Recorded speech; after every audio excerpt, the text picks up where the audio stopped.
ఇలా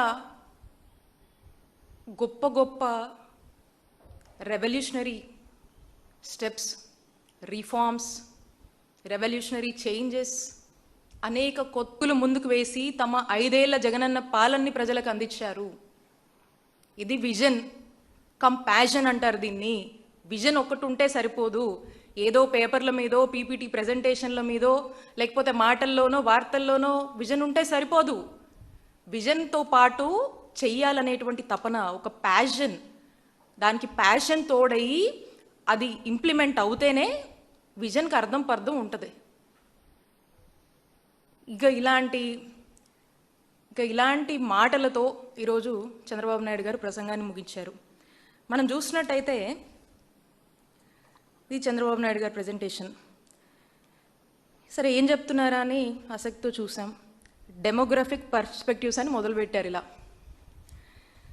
దీంట్లో ఏం మాట్లాడుతున్నారు?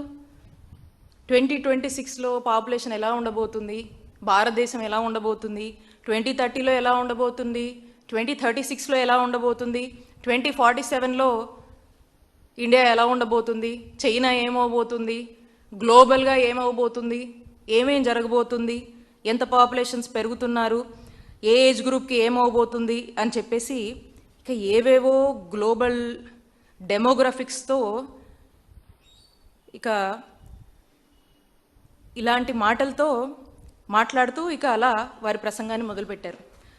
ఇక ఇందులో మనం చూస్తే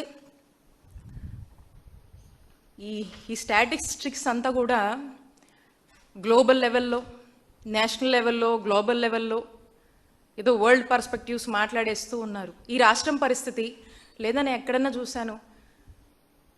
ఈ పీపీపీ అంటూ ఈ ప్రైవేటైజేషన్ ఆఫ్ మెడికల్ కాలేజ్ మీద ఏం మాట్లాడబోతున్నారని చూస్తూ ఉన్నాను.